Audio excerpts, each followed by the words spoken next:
এই সুরেন্দ্রনাথ কলেজ কতটা কতটা ঐতিহ্য সম্পন্ন, গরিমা সম্পন্ন কলেজ। একবার দেখাচ্ছি, আমার চিত্র সাংবাদিক দেখাচ্ছেন যে শৈলেন মান্না, সুনীল গঙ্গোপাধ্যায়, মানে কে পড়তেন না, নোটেবল অ্যালামনি যে কলেজে এনারা পড়তেন। আমি দেখাচ্ছি যে বেগম খালেদা জিয়া থেকে চিন্তামণি কর প্রখ্যাত ভাস্কর, এবং যার কথা বলছিলাম doctor Rajendra Prasad, first elected president of India, তিনি এই কলেজের অ্যালামনি ছিলেন, প্রাক্তনী ছিলেন। আর সেই কলেজেই এই দেবাশিস বন্দ্যোপাধ্যায়ের মতন মানুষ, তারা এই গোটা কলেজকে কুক্ষিগত করে রেখেছিলেন।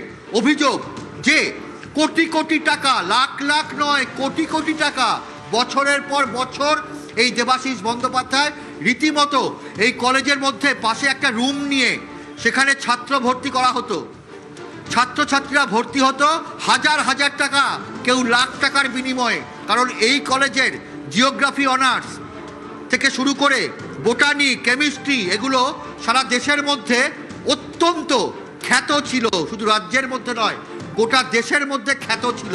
আর সেই কলেজের এখন এই অবস্থা। আমি একবার দেখানোর চেষ্টা করব যে কিছুক্ষণ আগেই বরানগরের বিধায়ক সজল ঘোষ এসেছেন। সজল ঘোষ এখানে এসেছেন, তিনি এখন প্রিন্সিপালের সঙ্গে কথা বলছেন। এখানকার ডে কলেজ, সুরেন্দ্রনাথ কলেজের যে অধ্যক্ষ এবং সুরেন্দ্রনাথ ইভিনিং বা নৈশ কলেজের যিনি অধ্যক্ষ, দুজনের সঙ্গে কথা বলছেন।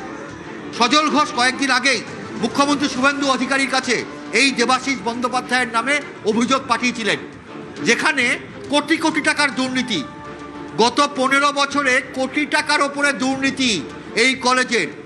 একের পর এক বিভিন্ন জায়গায় নিয়োগ থেকে শুরু করে কলেজে ভর্তি, কলেজের বিভিন্ন জিনিস কেনা, সমস্ত কিছু নিয়ন্ত্রণ করতেন এই দেবাশিস বন্দ্যোপাধ্যায়। এবং অভিযোগ তাদের পেছনে থাকতেন বিধায়ক নয়না বন্দ্যোপাধ্যায় এবং তৃণমূল সাংসদ সুদীপ বন্দ্যোপাধ্যায়। তাদের ছত্রছায়াতেই এই কলেজটা গোটা অসামাজিক কার্যকলাপের ক্ষেত্র হয়ে উঠেছিল। কলেজের বাইরে রাস্তায়, মহাত্মা গান্ধী রোডে, সেখানে এদের আখড়া ছিল। একজন ভালো ছেলে মেয়ে যে অত্যন্ত ভালো রেজাল্ট করেছে, তাকেও যদি কলেজে ভর্তি হতে হতো, তাকেও টাকার বিনিময়ে, টাকা ছাড়া কোনো কথা হতো না। এবং এই কলেজে যে ছবিগুলো আমরা দেখাচ্ছি, যে ওপরে মেসেজ পার্লার, একটা কলেজে মেসেজ পার্লার, মানে এও কি কল্পনা করা যায়? আমরা কোনোদিন ভাবতে পেরেছি যে এই দৃশ্য দেখতে হবে? সত্যি সেই দৃশ্যেরই অবতারণা ঘটলো আজকে এই সুরেন্দ্রনাথ কলেজে।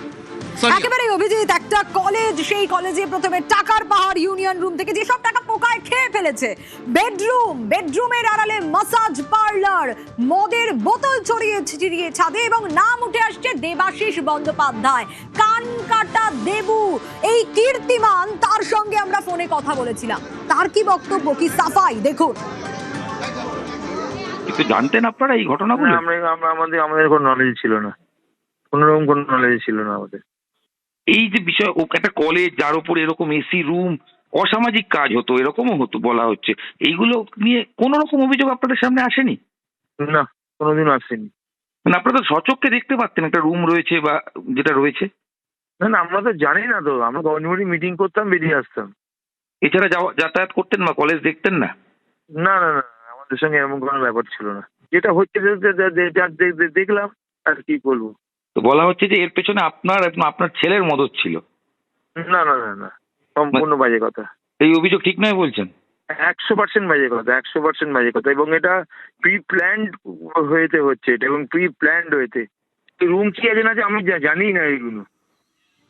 কেঁচো খুঁড়তে গিয়ে বেডরুম বেরিয়ে পড়েছে, অভিযোগ কি করে আসবে ওনার কাছে? কারণ উনি আর ওনার ছেলে জুটিতে মিলেই তো লুটেছেন। রনক রয়েছে আমার সঙ্গে। রনক, স্বাভাবিকভাবে যে আমরা বক্তব্য শুনলাম এই কান কাটা দেবুর, উনি তো যত নষ্টের মূল, ওনার কাছে আর কে অভিযোগ করতে আসবে? টাকার পাহাড়, একের পর এক ঘর দখল করে নিয়েছে, ভয়ঙ্কর ভয়ঙ্কর সব অভিযোগ।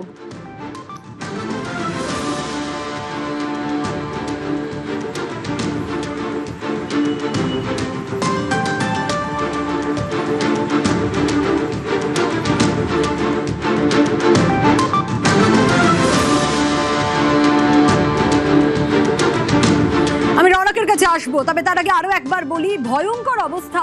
140 বছরের পুরনো একটা কলেজ, যে কলেজের অ্যালামনি যারা নোটেবল অ্যালামনি, সুনীল গঙ্গোপাধ্যায় থেকে শুরু করে খালেদা জিয়া থেকে শুরু করে একের পর এক, সেই কলেজের আজ এই হেন অবস্থা। আমি রনকের কাছে যাব। রনক, এই কানকাটা দেবু, তার নামে ভয়ঙ্কর ভয়ঙ্কর অভিযোগ, কোটি কোটি টাকার ডিলিংস এই কলেজ থেকে বসে এই কানকাটা দেবুর বিরুদ্ধে অভিযোগ। উনি বলছেন যে অভিযোগ আসবে কি করে ওনার কাছে, কারণ উনিই তো যত নষ্টের মূল। তাকে একেবারে এনার নামই তো জড়াচ্ছে প্রথম থেকে, যে কিনা এই কলেজের গভর্নিং বডিতে বসেছিল স্থানীয় তৃণমূল নেতা, তিনি এবং তার ছেলে, যে কিনা এই কলেজের ছাত্র পরিষদের নেতা ছিল, তৃণমূল ছাত্র পরিষদ, দুজন মিলেই দীর্ঘ বছর ধরে এই কলেজটাকে তৃণমূল পার্টি অফিস বানিয়ে ফেলেছিল, এমনটাই অভিযোগ। তোমায় দেখাবো যেখান থেকে টাকা উদ্ধার হয়েছে। এটি কিন্তু একটা স্টোর রুম। অভিযোগ যে তৃণমূল ছাত্র পরিষদের যারা নেতারা রয়েছেন তারা এই স্টোর রুম বন্ধ করে রেখেছিল, এবং সরাসরি তুমি ছবি দেখতে পাচ্ছ উত্তর কলকাতা তৃণমূল